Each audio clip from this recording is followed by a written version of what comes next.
Hey guys, welcome back to another video, and today's video we're doing the Shrine of Secrets review for the 5th of August 2020. So, only last week I was saying I would try and do Shrine reviews on the same day they come out, and here I am on the second week already breaking that promise. But if you follow my Twitter, basically I was really busy this week. A bunch of last minute plans got made. I promise I wasn't, not doing this on purpose or anything, but we're back, so that's what's important. I might try and do a commentary video this week, maybe, but I'm not sure. Depends if you guys want it, depends if I know what I'm talking about. So this is the series where we go over the Shrine of Secrets in Dead by Daylight. We go over the perks. There's 2 killer perks and 2 survivor perks. And I go over them, explain what they do, if they pair with other combos well, if they work well on their own, if it's a killer, then what killers does that perk work well with. And then at the end I'll say which ones are like worth getting, like with shards, but of course mainly I just just level up the characters. But if it's like DLC ones, then yeah, buy it. So we're just going to go straight into it, I guess. So first of all, we have Agitation, which is a trapper perk. This one has, so when you pick up a survivor to carry them to a hook, your movement speed gets increased by 6%. And when transporting a body, your tear radius is increased by 12 meters. Now, unfortunately, I don't actually know the statistics for this one. When you tier the perk up, I probably should have looked at that.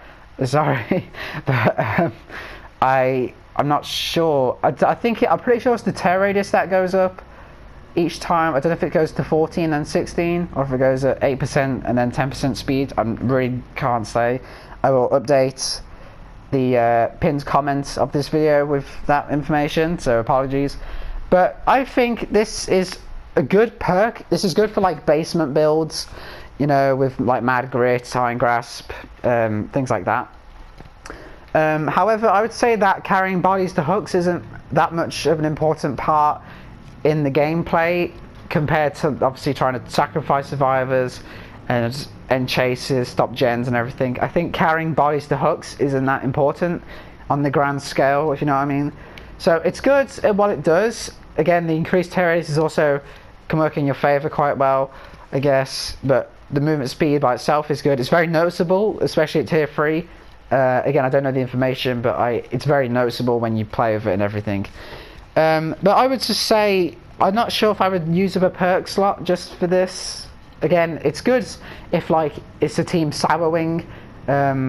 It's good to counter that because you can just get around faster. Again, especially combined with like Mad Grit, Iron Grasp, Hangman's Trick, I guess, for the updated version. It's good at that, but I think by itself it's not enough. And again, I think just the actual gameplay of it, it's not that important. But I can see some circumstances where it would really be helpful. So yeah, it's a weird one. Dead Hard is next. This is a David King perk. This is a exhaustion perk, arguably the best, sort of, because this perk never works. But this is a David perk. Basically, when you're injured, you can press the active ability button. I think that's X on consoles. I think it's E on PCs. You do a little dash forward, and you're meant to avoid damage during that. So it's basically just make them swing, I guess. You have to be kind of skilled to use this, I guess, because, well, you can just use it normally, but you can obviously try and bait the killer to swing. Especially if it's a lunge, then it just, put some distance. I prefer to use this just to reach pallets and windows, to be honest. I have tried to use it to avoid swings, and most of the time it works, but most of the time it doesn't. Actually, yeah, I would say some of the time it works, most of the time it does not, because of servers and things and ping like that. Just little gameplay elements like that basically means this perk most of the time won't work. Sometimes you'll still get hit even if you dashed. Sometimes they'll swing and then you dash and then it still hits, which should be impossible. This causes the exhaustion status effect for 60 seconds. This goes down to 50 seconds at tier 2 and then 40 seconds at tier 3. You can't recover while running. You avoid damage, things like that. So yeah, you can only use it when you're injured. It's basically just to, get a bit of more distance, slightly more distance. I use it just to get to pallets and windows quicker so I can have a chance to vault it. But yeah, I don't know. I prefer using Sprint Burst. Sprint Burst is, you know, one of my favourite exhaustion perk. Probably one of my favourite perks in the game. I would rather just use that. Even, I mean, yeah, I know life's not great, but Dead Hard's just kind of broken all the time, so most of the time it won't work. It is an exhaustion perk, so that's fair, but again, I'm not sure. This is good in a build with no Mither, because this means you'll be able to just do it all the time. 40 seconds of exhaustion is nothing, because that's what all exhaustion perks are at tier 3. That's literally nothing. You can just work on a gen for a bit, but I don't know. It's it's interesting, I'll say. Next we have Ruin, or Hex Ruin. This is a Hag perk, and this is a Hex perk. Keep in mind that obviously if you're using this, then one of the totems will become a Hex totem. And if they cleanse that within 10 seconds of the game starting, this will not do anything for you for the rest of that match. So, when a survivor is not working on a gen, the generator will immediately and automatically start regressing the gen's progress at 100% the normal regression speed. This goes to 150%. Oh my god, 150% speed, sorry, at tier 2, and then 200% speed at tier 3. And then yeah, Hex effect persists as long as the totem's standing. So you get Hex, and every time someone stops working on a gen, again, if there's 2 people on a gen and one of them leaves, it doesn't work because there's still someone on the gen. But if no one's on a gen, it will immediately and automatically start undoing the progress of that gen. A tier 3, I would say, is the most powerful. Well, of course, tier 3 is meant to be on every perk, but I think this one especially you have to use at tier 3, because I think 200% speed compared to 100% speed is very noticeable, and I think 100% is not fast enough. You can obviously use Ruin if you want. Apologies. A tier 1, even a tier 2, but I would wait till this is fully leveled up before you use it, just because 100% I don't think's enough, because I think by the time they come back there'll still be a decent amount. Depends how much progress is made before. 150% is better, but 200% is very noticeable and it's very effective. It's very devastating with killers who are good at map pressure, so Spirit, a Nurse, even like a Wraith or something. Anything to get people off gens will really, again, this is good on like every killer pretty much, because it's good to just stall the game for a bit. Even if it gets cleansed within the first minute, they've, you know, not been doing a gen in that time, you know what I mean?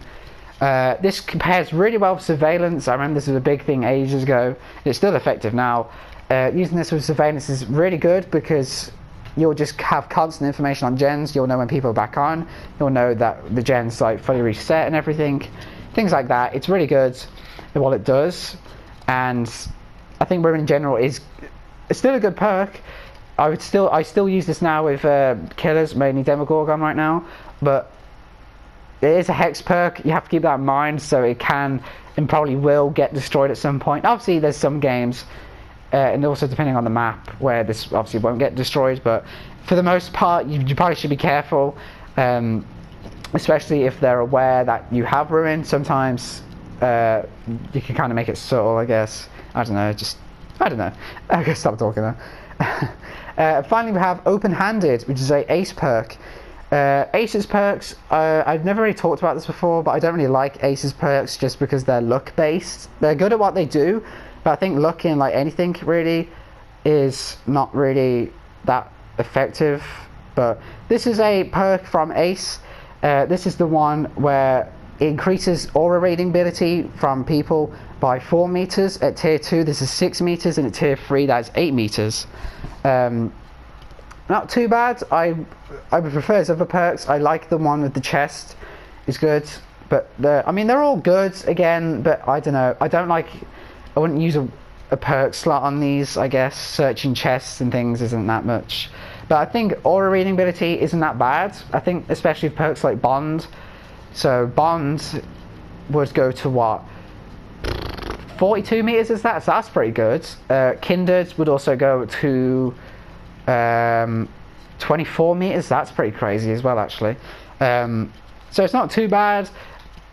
I don't know. I just don't know how I feel. I don't have any of Ace's perks, so I guess I can't say too much about that. But I think it's good at what it does. The aura reading's really good, especially, again, I think empathy by itself is crazy because it's like over 100 meters or something. But I don't know. I think in a survivor friends it would be good, but I think solo queue, I'm not sure. It's also very, what's the word? Very situational. That's it. Obviously, if they're not bringing aura perk, I would say most people bring in some kind of aura perk. But again, if they don't have anything like that, then again, it's a waste of a perk slot, and you're playing this match with one perk slot that can't do anything. So I don't know. But guys, for buying perks, I'd say for Survivor, I would probably go with... actually. I think I would go with Open-Handed. They're both, well, on consoles at least, they're both just free characters anyway. So again, just level them up, I would say. But if you do want to buy one, I would probably just get this. But just because of how unreliable Dead Hard can be, I have used it a couple of times. I do have it as a teachable, but I have used it a bunch. And it's probably like a 50-50. Again, depending on servers and ping and frame rate and guess and things like that, it can kind of fail you. It's not 100% reliable. Open-handed is situational, but it is good at what it does, especially if you are using perks again like Bond, Kindred, I can't think of any more. But things like that, it would be effective what it does. But again, I would just say level these characters up. And then for Killer, I would say Hex Ruin. Agitation is good. I don't think it's amazing, and I don't think it's like important, I guess. It's effective what it does. The increased speed, you can definitely feel it on the higher levels, but I think I don't want to use a perk slot just to move a little bit faster, to have a bigger tear radius when I'm carrying someone.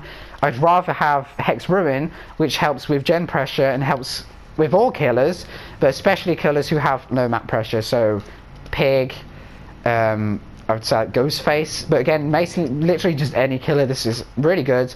It is a hex perk, however, so keep that in mind. But it's good at what it does. They're all good at what they do. It's just that for Survivor, Dead Hard, I just find to not be very reliable and effective. And then for Killer, I would say Agitation is good, but it's not worth 1/4 of your build to go and just carry people a bit, you know, make it a bit easier. I'd rather have something that actually helps with gens and keeping them off and slowing down the pressure, slowing down the progress, sorry. But yes, that's just my opinion. Obviously, this is all just my opinion, but I don't know. For this one, I would just maybe leave it. Save your shards. Don't buy any of the Survive ones. If you want to, obviously, then yeah, do it. But these are both characters that you can just level up blood points, so I would just say go do that. With that being said, guys, I hope you enjoyed. I hope this is effective. Sorry for the latency. I know I only said it last week, but yeah, sorry about that. And I should have a video up this week or next week. Actually, it'll probably be next week, to be honest. But yeah, so guys, thanks for watching. Hope you enjoyed, and I'll see you in the next one.